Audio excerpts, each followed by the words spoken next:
আঙ্কের বগুড়ার এটা শোলক আছে কমে শোলকটা খুব মজা পাবেন কলে শোলকটা সেটা হচ্ছে বন্ধুর বন্ধু মারে কবা না পারে হাউ মাউ করে তার মানে বন্ধুর বন্ধু মারিচ্ছে কথা কবার পারছে না হাউ মাউ করিচ্ছে পোত পাকা আসলে হাউ মাউ করিচ্ছে আমেরিকা তোর কোন গোয়া মারিচ্ছে ওটা তোর প্রেসিডেন্ট চুপ্পু ঠিকই বুঝিছে সেজন্য কয়েছে আমেরিকাকে শিক্ষা দিবি এর মানে বুঝিস প্রেসিডেন্ট করলে সাংবিধানিক পদ উক দিয়া কাটলারানি কয় যে দরকার হলে যুদ্ধ কর্ম শিক্ষা দেওয়ার কথা বলার ভার বুঝিস আমেরিকাকে শিক্ষা দিবি এটা সাদ্দাম হোসেন বা গাদ্দাফি পর্যন্ত কয় নাই আর আসিস ঝামেলা মিটে গেছে হাঙ্গের বগুড়া একটা শোলক আছিল মদ ভুয়া যুবক করে ভুয়া তোর তো তিনটাই আছে ঝামেলা মদও খাস জুয়াও খেলিস আর মাইয়ার কথা নাই কইলাম আর কি তাই তোর ভুয়ামো উতলাই উঠিচ্ছে তোর প্রেসিডেন্টের কুমিরে মারিচ্ছে আর তুই প ধরিস শালুক তুলে দে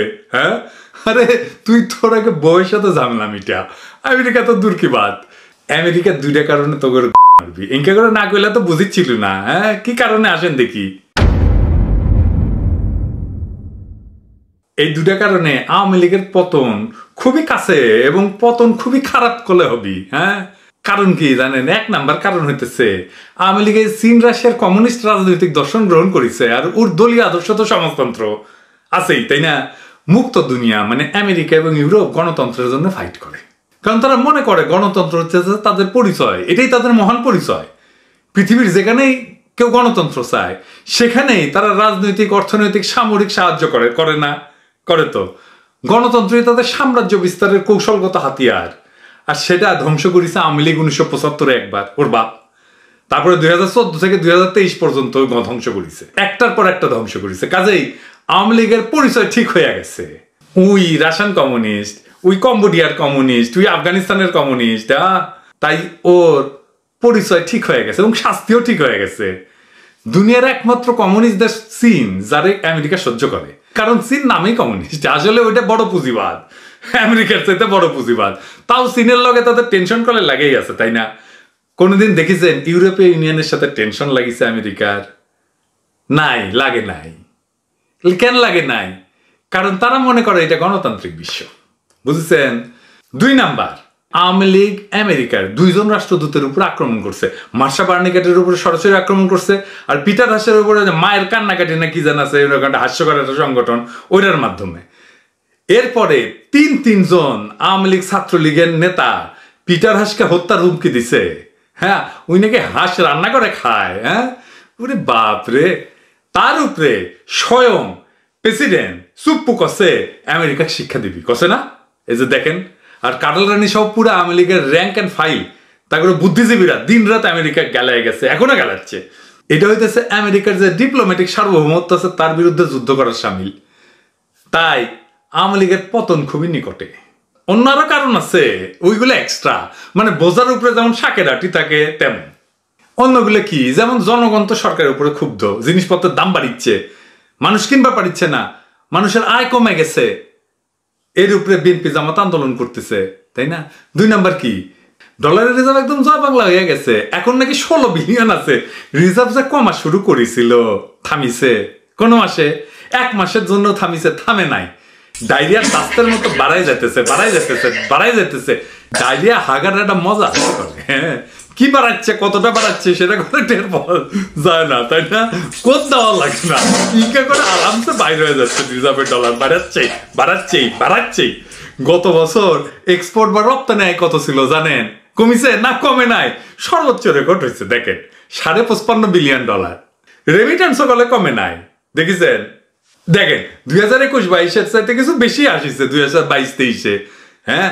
এক্সপোর্ট বাড়িছে রেমিটেন্স কমে নাই তাহলে রিজার্ভ কই যায় বুঝেছেন তো সব মায়ের ভোগে যাচ্ছে গলে দেখেছেন তো এক্সপোর্ট করেছে $1200 কোটি দেশে আসে নাই বেগম পাড়া দিয়েছে আর জয়ের কাছে গেছে ওই যে কুত্তা নিয়ে বসে থাকে কুত্তাটা গেলে সুন্দর আছে এইগুলা মিলাই আওয়ামী লীগের পতন খুবই সন্নিকটে তার উপরে আমেরিকার ক্ষমতার উপরে ইন্দুর হইয়া বাঘের সাথে যুদ্ধ করতে গেছে দুনিয়ার সবচেয়ে শক্তিশালী দেশকে এই হিনোসিসের চুপ্পু দেখে নিতে চায় ওই দেখেছেন ওই বুকে কি যেন করিছে বসে থাকবার পারে না ওই দেখে নিবে শিক্ষা দিবে আমেরিকার ডোনাল্ড রু একজন বড় মন্ত্রী তাই না একটা অথরিটি, সে চিঠি দিছে আওয়ামী লীগরে, সেটারে অসম্মান করিছে। তারপরে আমেরিকা কি আর রাজনৈতিক সমঝোতার কথা কবি? না, ওইটা বন্ধ হয়ে গেছে ওই রাস্তা, আওয়ামী লীগ নিজেই বন্ধ করেছে। এখন তারা চুপ করে থাকবে এবং কঠোর শাস্তির পরিকল্পনা করবে, এটাই স্বাভাবিক। আপনি হইলেও তাই করতেন, তাই না? ঠিক কিনা বলেন? ইলেকশন করুক, দেখি কেমন বুকের পাটা, একটা সর্বগ্রাসী নিষেধাজ্ঞায় পড়বি, বাংলাদেশের ইলেকশন কমিশন পড়বি, ঠোলা পড়বি, ডিজিএফআই পড়বি, আওয়ামী লীগের সব কয়টা ভুয়া ভোটের এমপি পড়বি, ব্যবসায়ীরা পড়বি। এই জন্যই কাটালানি কইছে দুর্ভিক্ষ হবে, কইছে না? হ্যাঁ, বিসিএস সভাপতি কয় রাজনীতি যার যার, অর্থনীতি সবার, হালার পুত, অর্থনীতি সবার আর লুটপট আমার, তাই না? হ্যাঁ, খুব মজা, হ্যাঁ খুব মজা লুটিছ। শেখ হাসিনার সরকার বারে বারে দরকার, জয় শেখ হাসিনা। দেখান দেখান দেখান, আবার দেখান, ওই যে দিছিল না স্লোগান, জয় শেখ হাসিনা, জয় শেখ হাসিনা, জয় শেখ হাসিনা। হ্যাঁ, শেখ হাসিনা সরকার, শেখ হাসিনা সরকার স্লোগান দিছিলি না? ভুলে গেছি। অর্থনীতি তোমার দেখান দেয় দিব, তেল ছাড়া, মাইন্ড ইট। আওয়ামী লীগ কইছিল না তলে তলে ঠিক হয়ে গেছে? হ্যাঁ, ওবায়দুল কাদের 2 মাস আগে কইছিল না সেলফি তুলে সব ঠিক হয়ে গেছে? হ্যাঁ, ঠিক হয়েছে? হয় নাই। এইসব জিনিস তলে তলে হইলে কেউ প্রচার করে না।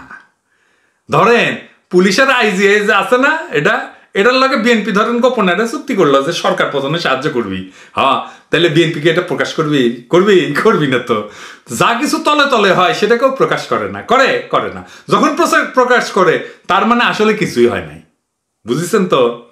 আমেরিকা কি পাড়ার গুন্ডার মাস্তান রে যে টাকা পয়সা দিলে ঠান্ডা হয়ে যাবি? হ্যাঁ, আবার ওই বইন কিনবি? হ্যাঁ, হাতত নাই টাকা করি, জিয়ে কয় লিখা করি, ওই খালি আওয়াজ দিবি। এখন এই ইলেকশন পর্যন্ত আওয়াজ ছাড়া ওর হাতের কিছু নাই। বাকশালী কুত্তাগুলোর পাশার চাম উঠে গেছে। চাম উঠে গেলে ও কি কয় জানেন? বগুড়ার ভাষাত কয় লিসামা, মানে চাম নাই আর কি, লিসামা লিখে দেন, তাছাড়া বুঝবার পারবি না। তো পাড়ার যে কুত্তার চাম থাকে না, দেখবেন সেটার নামই হয় বাঘা। তো এইগুলা বাঘা, হ্যাঁ, বুক বুগায়, ওর উঠে গেছে পাশার চাম, লিসামা কুত্তার বাঘা নাম, তাই না?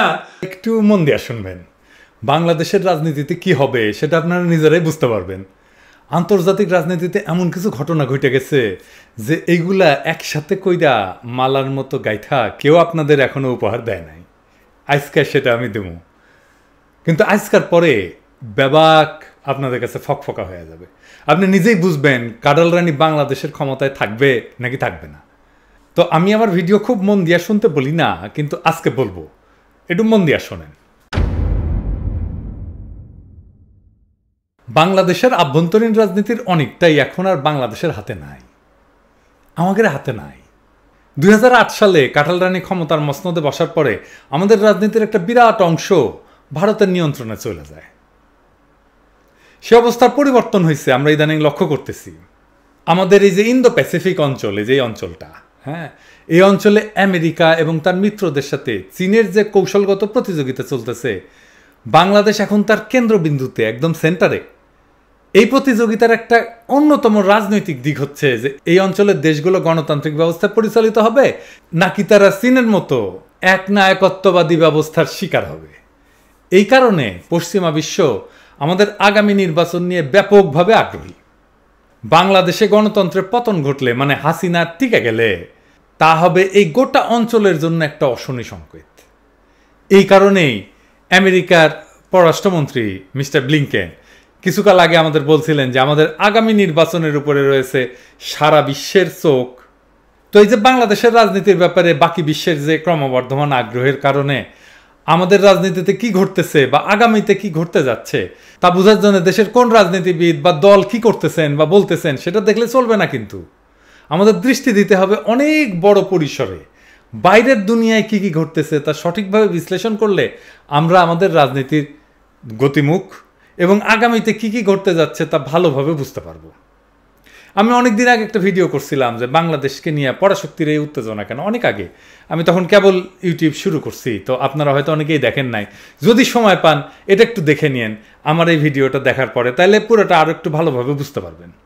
যদিও এই ভিডিওটা পুরানো, কিন্তু পুরো ঘটনাটা কোথায় থেকে কোথায় আসছে এটা বোঝার জন্য এটা কাজে দেবে। তবে কোথায় আমাদের চোখ রাখা লাগবে? অনেক দূরে, ইউরোপে, মানে আমি সেখানে আছি আর কি। ইউরোপের তুরস্কে কি হয়েছে? তুরস্কে জানা আছে? জানা নাই? আসেন এটা একটু দেখি। কয়েক সপ্তাহ আগে তুরস্কের প্রেসিডেন্ট নির্বাচন হয়ে গেল না, প্রথম দফায় কোনো প্রার্থী কিন্তু শতকরা 50% ভোট পায় নাই। তো ওই সমস্ত দেশে একটা সিস্টেম আছে যে শতকরা 50% ভোট না পেলে দ্বিতীয়বার ভোট নেওয়া হবে। তো দ্বিতীয়বার ভোট নেওয়া হইল, তাতে প্রেসিডেন্ট এরদোগান জয়লাভ করলেন, মাশাআল্লাহ। নির্বাচনের আগে পশ্চিমা সংবাদ মাধ্যমের একটা বড় অংশ কিন্তু এরদোগানের সমালোচনা করছিল, কিন্তু তিনি যখন চূড়ান্তভাবে বিজয়ী হলেন তখন তার বিজয় নিয়ে দুনিয়ার কোথাও কোনো প্রশ্ন ওঠে নাই। তার কারণ তুরস্কের নির্বাচন অবাধ এবং সুষ্ঠু হয়েছিল। কাটারানির রাতের ভোট তো দূরের কথা, তুরস্কের নির্বাচনে কোনো ধরনের কারচুপির খবরও আমরা শুনিনি। একেই বলে সত্যিকারের গণতন্ত্র। এবং এই গণতন্ত্র অনুশীলন করে এবং জনগণের প্রকৃত সমর্থন নিয়ে এরদোগান বারবার তার দেশের প্রেসিডেন্ট নির্বাচিত হচ্ছেন। কাটাল রানীর মতো অভূতপূর্ব ভোট ডাকাতি বা বিরোধীদেরকে গুম খুন বা ব্যাপক কারাবন্দির মতো ভয়াবহ অপরাধমূলক কাজ তাকে করতে হয়নি। অনেকে বলেন যে ওখানে একটা কু হয়েছে এবং কুয়ের পরে উনি যথেষ্ট নিপীড়ন চালাইছেন, কিন্তু একটা দেশে একটা কু হয়ে গেছে। হ্যাঁ, কু হয়ে গেছে, এটার কারণটা সামলাইতে হবে না। যাই হোক, এই প্রসঙ্গে আর না যাই। এই তুরস্কের নির্বাচনের ফলাফল দেশে বিদেশে সকলেই প্রশ্নাতীতভাবে মেনে নেয়। নির্বাচনের পরপর এরদোগান তুরস্কের আন্তর্জাতিক সম্পর্কের ক্ষেত্রে কয়েকটা পদক্ষেপ নিয়েছেন। এইটা পর্যালোচনা করলে আমরা দুনিয়ার রাজনীতি কোন দিকে যাইতেছে সেটা বুঝতে পারবো এবং বাংলাদেশের রাজনীতির আসন্ন ভবিষ্যৎ সম্পর্কেও ধারণা করতে পারবো। কি করছে এরদোগান নির্বাচিত হওয়ার পরে, আসেন দেখি। এরদোগানের জয়ের পরে পুতিন এবং ইউক্রেনের জেলেনস্কি দুজনে অভিনন্দন জানাইছিলেন এরদোগানকে। এর কিছুকাল পরে আমরা দেখলাম জেলেনস্কি গেলেন তুরস্ক সফরে। এরদোগান তাকে শুধু উষ্ণ স্বাগতমই জানালেন না, তিনি ইউক্রেনের ন্যাটো সদস্যপদ লাভের তুরস্কের যে সমর্থন সেটা জ্ঞাপন করলেন। তুরস্ক কিন্তু ন্যাটোর একজন গুরুত্বপূর্ণ সদস্য। ইউক্রেন ন্যাটোতে অন্তর্ভুক্ত হইতে চায়, এটা তো ছিল পুতিনের ইউক্রেন আক্রমণের একটা বড় কারণ, তাই না? ইউক্রেন ন্যাটোতে আসবে, এটার জন্য যে এরদোগান সমর্থন দিল, এইটা পুতিনের জন্য একটা বিশাল বড় বিপর্যয়কর ঘটনা। কিন্তু এরদোগান কিন্তু এখানে থামলেন না। তুরস্কে 5 জন ইউক্রেনের কমান্ডার আশ্রয় নিছিল। কেমনে জানেন? এরা ওই যে মারিওপোল হয়েছিল না, মারিওপোলে যুদ্ধ হয়েছিল না, রুশ বাহিনীর কাছে ধরা পড়ছিল এবং একটা সমঝোতার অংশ হিসেবে রাশিয়া তাদেরকে তুরস্কে যাওয়ার অনুমতি দিছিল। একটা শর্ত দিছিল, কিন্তু শর্ত ছিল যে যুদ্ধ শেষ হওয়ার আগে তারা যেন ইউক্রেনে না ফেরে, তারা ফিরতে পারবে না। কিন্তু কি করলেন এরদোগান? এরদোগান ওই 5 জন ইউক্রেনীয় কমান্ডারকে জেলেনস্কির সাথে কিয়েভে ফেরার অনুমতি দিলেন। তো রাশিয়া যে শর্ত দিছিল যে যুদ্ধ শেষ হওয়ার আগে ওরা ইউক্রেনে ফিরতে পারবে না, এই শর্ত কি এরদোগান মানলেন না, ভঙ্গ করলেন। রাশিয়া কিন্তু তাৎক্ষণিকভাবে তীব্র প্রতিবাদ জানাইছে। তারপরে এরদোগান এটা করছেন। কেন করছেন আমরা আস্তে আস্তে বুঝে যাব কেন করছেন। তারপরে এরদোগান আর একটা কাজ করলেন। উত্তর ইউরোপের 2টা দেশ ফিনল্যান্ড এবং সুইডেন, পুতিন যে ইউক্রেন আক্রমণ করলো তার পরবর্তীতে ন্যাটোর সদস্যপদ লাভের জন্য দরখাস্ত দিছিল। এই 2টা দেশেরই কিন্তু রাশিয়ার সাথে বর্ডার আছে। হ্যাঁ, তো এদের প্রার্থিতা, এদের ক্যান্ডিডেটশিপ এটা গ্রহণ করবে কি করবে না, এটার জন্য ন্যাটোর যারা সদস্য আছে প্রত্যেকটা সদস্যের সম্মতির দরকার আছে যে তার প্রার্থিতা গ্রহণ করবে কিনা। এর জন্য তো তুরস্ক কিন্তু ফিনল্যান্ডের প্রার্থিতা অনুমোদন করছিল, কিন্তু সুইডেনেরটা দেয় নাই, কিন্তু দিছিল না। সুইডেনের দরখাস্ত কিন্তু আটকায় রাখছিল তুরস্ক। তার কারণ হিসেবে এরদোগান বলছিল যে সুইডেনে কিছু ব্যক্তি এবং গ্রুপ তুরস্ক বিরোধী যে সমস্ত কর্মকাণ্ড পরিচালনা করে তার সে সমস্ত বন্ধ না করলে তুরস্ক সুইডেনকে সমর্থন দেবে না। কিন্তু এই মাসের 11 এবং 12 তারিখে ন্যাটো সম্মেলন হয়ে গেল। তার ঠিক আগে এরদোগান ঘোষণা করলেন যে তিনি সুইডেনের যে প্রার্থিতা ছিল, তার দরখাস্ত ছিল, সেইটা উনি অনুমোদন করবেন। তো তাইলে একটা সীমান্তবর্তী দেশ মানে ফিনল্যান্ড আগেই তো দরখাস্ত দিয়ে রাখছে, আর একটা দেশ সুইডেন সেও কিন্তু ন্যাটোভুক্ত হইতে যাচ্ছে। এটা কিন্তু পুতিনের জন্য আর একটা বড় দুঃসংবাদ। তো ইউক্রেন আক্রমণের পরে ন্যাটোভুক্ত দেশগুলোর মধ্যে কিন্তু এরদোগানের তুরস্কই যুদ্ধরত 2 পক্ষের সাথে সম্পর্ক বজায় রাখছিল। দীর্ঘ 2 দশক দেশ শাসনের পরে আরও একটা নতুন দফায় প্রেসিডেন্ট নির্বাচিত হইয়া এরদোগান আভ্যন্তরীণভাবে একটা শক্তিশালী অবস্থানে কিন্তু ছিলেন। তারপরও তিনি পর পর কেন এই অ্যাকশনগুলো নিলেন যা পুতিনের জন্য চরম ক্ষতিকর। এককালে তুরস্ক ছিল পৃথিবীর অন্যতম শক্তিধর সাম্রাজ্য, অটোমান সাম্রাজ্য। সেই বিশাল ক্ষমতা এখন নাই, কিন্তু একেবারে ফেলে দেওয়ার মতো কিন্তু না তুরস্ক। তুরস্ক এখন ইউরেশিয়ার একটা প্রধান শক্তি। রাশিয়ার সাথে তাদের কয়েক শত বছরের সম্পর্ক, কিন্তু রাশিয়াতে কি হচ্ছে তার বিস্তারিত খবর কিংবা দিশটাতে কি ঘটতে যাচ্ছে তার বাস্তবতা ভিত্তিক অনুমান তুরস্কের গোয়েন্দা সংস্থা থেকে শুরু করে নীতি নির্ধারকদের কিন্তু থাকে। ইউক্রেন যুদ্ধে যা ঘটতেছে এবং রাশিয়ার অভ্যন্তরে সাম্প্রতিক ঘটনাবলিতে এরদোগান সরকারের মনে হয়েছে যে পুতিন একটা কঠিন অবস্থায় পড়ছেন, কঠিন বাটে পড়ছেন, যা থেকে নিষ্কৃতি পাওয়া কঠিন। কেন? আপনারা জানেন কয়েকদিন আগে রাশিয়ার একটা ভাড়াটে বাহিনী যেটাকে ইউক্রেনে যুদ্ধ করতে পাঠাইছিল, ভাগনার গ্রুপ, তার নেতা প্রিগোজিন ভাগে গেছে। তো তার নেতৃত্বে বিদ্রোহ ঘোষণা করছে, করে মস্কোর অভিমুখে রওনা দিছিল। সেই সময় পুতিন বলছিল প্রিগোজিনের বিদ্রোহ পেছন থেকে ছুরির আঘাত, বলছিল না? হ্যাঁ, এবং বলছিলেন যে তিনি চূড়ান্ত শাস্তির বিহিত করবেন, বলছিল না? বলছিল। এরপরে বেলারুশের প্রেসিডেন্ট লুকাশেঙ্কো, তার কাছ থেকে আমরা জানতে পারলাম যে প্রিগোজিন তার অগ্রযাত্রা থামাই দিছেন এবং তিনি বেলারুশে আশ্রয় নিছেন, বলছিল না? অথচ এই লুকাশেঙ্কোর কাছ থেকে আমরা জানলাম যে প্রিগোজিন লুকায় নাই, প্রিগোজিন বেলারুশে যায় নাই। লুকাশেঙ্কো জানালেন প্রিগোজিন রাশিয়ার সেন্ট পিটার্সবার্গে আছেন এবং তিনি হয়তো মস্কো বা অন্য কোনো স্থানের দিকে রওনা করতে পারেন। এরপর পরই রুশ আইন শৃঙ্খলা রক্ষাকারী বাহিনী সেন্ট পিটার্সবার্গে প্রিগোজিনের আস্তানায় অভিযান চালাইছিল। অনেক কিছু মধ্যে 11 কোটি ডলারের সমপরিমাণ অর্থ জব্দ করছিল। অবাক কাণ্ড হচ্ছে যে পুরো টাকাটা ফেরত দিয়ে দিছে প্রিগোজিনকে। শুধু তাই না, অনেকটা রহস্য সিনেমার মতো আমরা অবাক হইয়া দেখলাম যে মস্কোর ক্রেমলিনে পুতিন প্রিগোজিনের সাথে মিটিং করতেছে এবং সেখানে উপস্থিত প্রিগোজিনের মালিকানাধীন ভাগনার গ্রুপের কমান্ডাররা। কি তামসা! পুতিন যাকে বলছে প্রকাশ্যে পিছে ছুরি মারতেছে, বিশ্বাসঘাতক বলছেন, তাকে চরম দণ্ড দেবেন, হুমকি দিচ্ছেন, তারপরে তিনি কিছুই করতে পারেন নাই, কিছুই ছিঁড়তে পারেন নাই। উল্টা সে একই লোক এবং তার সাঙ্কপাঙ্গদের সাথে বৈঠক করতেছেন। ইউক্রেনে আক্রমণ করার সময় কি মেলা বাক্য দিছিল রাশিয়া, বলছিল যে 4 দিনের মধ্যে তারা ইউক্রেনের রাজধানী কিয়েভ দখল করে ফেলবে। অথচ 4 দিন তো গেছে, 4 সপ্তাহ গেছে, 4 মাস গেছে, 400 দিন পারায় গেছে। এখন 500 দিনের বেশি যুদ্ধ চলতেছে। রুশ বাহিনীর সাথে ভাড়াটে ভাগনার বাহিনী যুদ্ধ অবতীর্ণ হয়েছে, কিন্তু রাশিয়ার তুলনায় একটা ক্ষুদ্র শক্তির দেশ ইউক্রেনের সাথে তারা পাইরা উঠতেছে না। যুদ্ধক্ষেত্রে তো এই অবস্থা। আর আভ্যন্তরীণভাবে ভাগনার বিদ্রোহের পর পুতিনের ক্ষমতার ভিত্তি কিন্তু টলে গেছে। এখন কি হবে রাশিয়ায়? রাশিয়া চালায় পুতিন না, রাশিয়া চালায় অলিগার্ক, মানে মেলা বড় লোক যারা, তাদেরকে বলা হয় মেলা মেলা বড় লোক। এত বড় বড় লোক কিন্তু আর দুনিয়াত নাই, এদের বলা হয় অলিগার্ক, যাদের অর্থবিত্তের কোনো সীমা পরিসীমা নাই। তো যুদ্ধের পর পশ্চিমে স্যাংশন খাইয়া এই অলিগার্করা ব্যক্তিগতভাবে পারিবারিকভাবে ভীষণভাবে বিপর্যস্ত হয়েছে। তো বাংলাদেশের হাসিনার অলিগার্ক যারা আছে না, তারাও একই ঘটনা ঘটবে। তো যুদ্ধের ফলাফল অনিশ্চিত হয়ে যাওয়ার পরে কবে যুদ্ধ শেষ হবে সে সম্পর্কে কোনো নির্ভরযোগ্য ইঙ্গিত না থাকায় তাদের ব্যাপক ধৈর্যচ্যুতি ঘটছে। এটাই প্রতিফলিত হয়েছে মস্কোতে ক্ষমতার টানাপোড়েনে। পুতিন প্রিগোজিনকে পিষে ফেলতে চাইছিল না, তার যদি সেটা করার ক্ষমতা থাকতো তাহলে সে সেটাই করত। উল্টা সেই লোকের সাথে বৈঠক করতে বাধ্য হইতো না। প্রিগোজিন যখন মস্কোর দিকে তার বাহিনী নিয়ে এগিয়ে যাচ্ছিলেন, তখন আমেরিকা এবং তার মিত্ররা জানাইছিল যে ভাগনার বাহিনী যে এরকম একটা বিদ্রোহ করবে সেই খবর তাদের কাছে আগে ভাগেই ছিল। তাই পুতিন স্বাভাবিকভাবে বিচলিত এইভাবে যে আর কোন কোন অলিগার্ক পশ্চিমাদের সাথে যোগাযোগ রাখতেছে। বুঝতে পারতেছেন তো, পুতিন আর এখন এককভাবে তার ক্ষমতা প্রয়োগ করতে পারতেছে না। অলিগার্করা এখন পুতিন আর প্রিগোজিনকে নিয়ে লেজে খেলাচ্ছে। একজন এক নায়ক তখনই এই অবস্থায় এসে পড়েন যখন থেকে তার পতনের পালা শুরু হয়। এইটা খুব ভালোভাবে অনুধাবন করছেন এরদোগান, এবং সে কারণে তিনি নির্বাচনে জয়লাভের পরে একটা শক্ত অবস্থানে থাইকাও পুতিনের হাত ছাইড়া দিলেন, চাইপা ধরলেন পশ্চিমের হাত।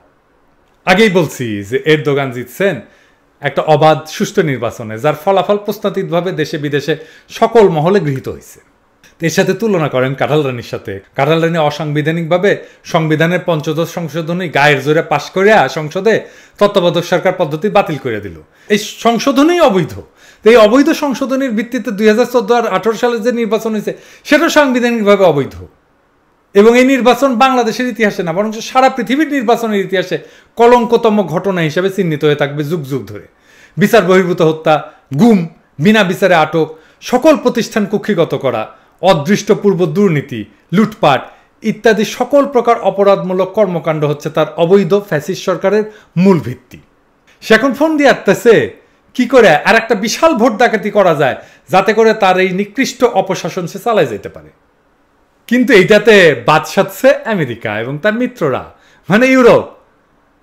তারা জানে আগামী নির্বাচন যদি 2014 এবং 2018 সালের মতো হয়, তাহলে বাংলাদেশের গণতন্ত্র অনির্দিষ্টকালের জন্য হারায় যাবে।